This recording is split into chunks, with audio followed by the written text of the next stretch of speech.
지금 어느 지역을 하셔야 될지 좀 고민이 되신다고요? 사실 저는 경기도에 사는데 서울 경기에 많은 분들이 이제 저처럼 무지했던 분들도 경매에 관심을 가지다 보니까 좀 치열하다고 제가 이제 들었거든요. 그러다 보니까 그러면은 나는 잘 알지도 못하고 그래서 지방 쪽으로 조금 받아보면 어떨까라고 고민을 했는데 제가 지방은 아예 아는 게 없어가지고 혹시 요새 지방 쪽은 어떤지 좀 궁금하거든요. 그 목적이 네. 어떤 목적으로 지금 선택을 하셨을까요?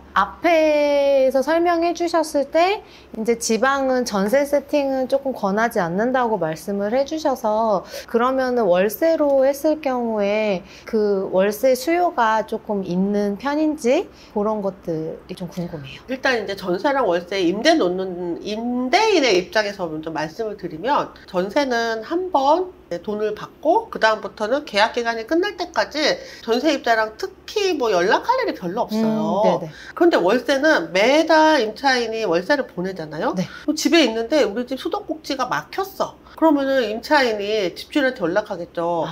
여기 수도꼭지 막혔으니까 좀 뚫어야 될 것 같아요. 그럼 집주인이 서울에 있는데 그거 뚫으러 지방까지 갈 수는 없고 사람을 보내서 뚫는단 말이죠. 그리고 뭐 전등이 나갔어. 전세입자는 그냥 살거든요. 근데 월세입자는 전등이 나갔어요. 그것도 고쳐달라고 그러고. 사실 이제 뭐 그런 사소한 것까지 하지 않아도 되기는 하지만 근데 월세입자 입장에서는 매달 내가 이렇게 큰 금액을 월세로 내는데 이런 불편함을 집주인이 고쳐줘야 되는 거 아니야? 라는 생각을 하거든요. 그래서 저는 충분히 그럴 수 있다고 생각을 해요. 네. 그런데 이런 이제 사소한 일들이 자꾸 일어나게 되는데 멀리 있으면 관리가 힘들다는 거예요. 그쵸, 그쵸. 때로는 뭐 소소하게 내가 가서 전등만 바꿔줘도 되는 일을 아저씨 한번 부를 때마다 10만 원 네, 그렇게 들잖아요. 그쵸. 그래서 월세 세팅은 너무 멀리 하는 걸 제가 권하지를 않아요. 그러네요. 네, 제가 해보니까 월세집이 멀면 이것저것 뭐 한 번 부를 때마다 10만 원이면 내 수익이 이제 한 달에 30만 원인데 그때 10만 원씩 나가게 되잖아요.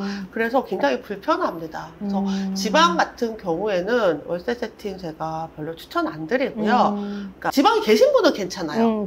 이미 이제 가까이 계신 분은 내 주거지랑 너무 멀지 않은 곳에 월세집을 가시는 게 훨씬 현실적으로 좀 편하다. 그리고 지금 이제 어차피 살고 계시는 곳이 서울이다 보니까 월세로 세팅하시려면 서울 정도가 좋겠다라고 말씀을 드릴 수 있을 것 같아요.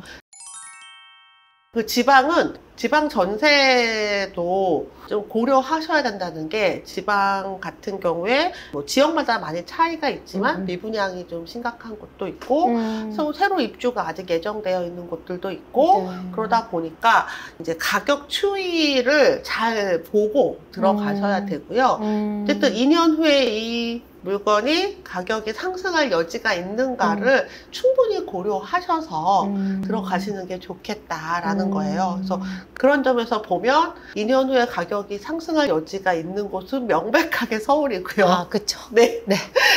서울이 조금 더 안전하다라고 보는 거죠. 그래서 지방 아파트는 단기 매도 하시는 분들이 많이 하세요. 단기에 매도를 하기 위해서는 낙찰가가 일단 저렴해야 되고요.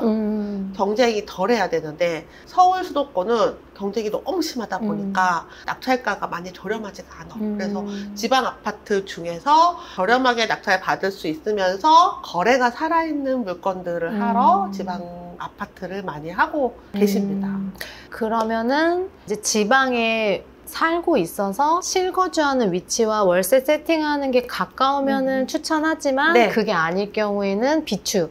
그리고 전세 세팅은 2년 후에 집값이 올라갔을 경우에 하는 건데 지방은 그게 불확실하기 때문에 그것도 비추. 그래서 서울 경기에 살면서 지방에 물건을 할 경우에는 단기 매도를 추천하는데 단기 매도 같은 경우에 그 세금이 70%가 나오기 때문에 사업자로 추천. 맞습니다. 이렇게 맞죠? 머리가 녹슬지 않았습니다. 네. 맞아요.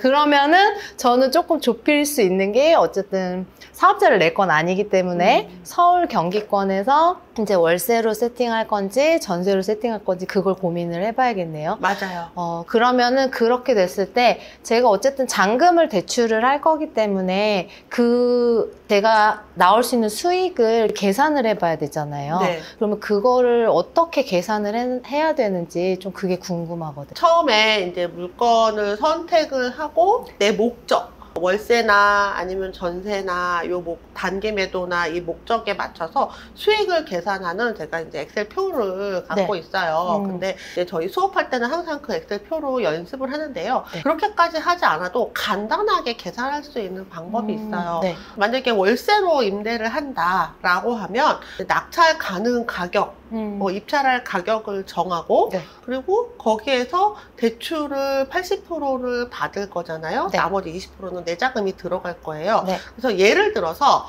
그냥 제가 간단하게 1억 원짜리를 낙찰을 받는다고 할게요. 네. 1억 원짜리 낙찰을 받고 그러려면 처음에 이제 입찰 보증금 1,000만 원 들어갈 거고요. 마지막에 잔금할 때 9천 중에 8천은 대출을 일으킬 거예요.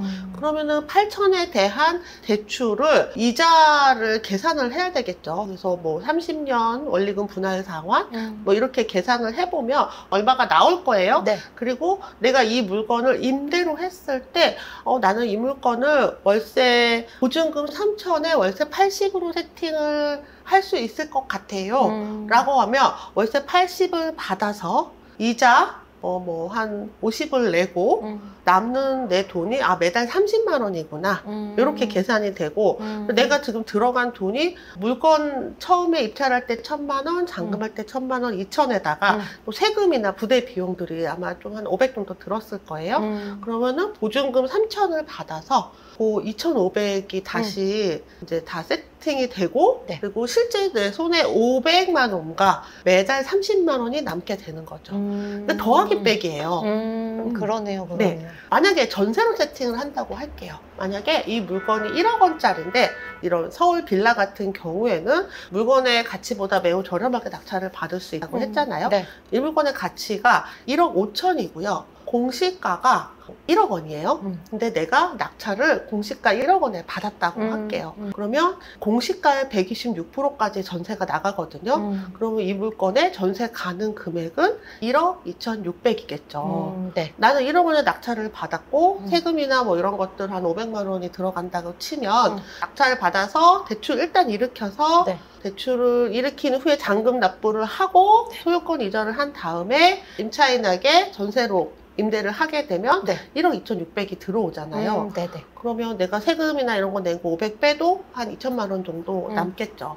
이 물건의 가치가 원래 1억 5천이었으니까 2년 후에 1억 4천이나 이렇게 조금 저렴하게 매도를 하게 되면 그때 또 시세 차익이 전세금과 지금 이제 매가의 차익 네. 정도 한 네, 1,000만 원, 1,500만 원 정도가 또 추가로 들어오게 되고요. 그때는 일반 과세, 그러니까 1,500에 수익이 나면 네. 한 15%를 세금을 내게 됩니다. 네. 그러면은 전세로 물건을 내게 되면은 은행 대출을 갚게 되니까 네. 이자 부담이 없어지는데 없죠. 월세로 하게 되면 사실 이자 부담을 매번 내야 되잖아요. 그렇게 되면은 은행 이자가 중요한데 대출을 어떻게 받느냐에 따라서 또 은행 이자가 달라지잖아요. 금리가. 주택담보대출로 받으시는 게 제일 좋은 네, 건가요? 네, 맞아요. 주택담보대출로 받으실 거고요. 그리고 뭐 여러 가지 지금 좋은 대출, 정책 관련된 대출이 있는데 네.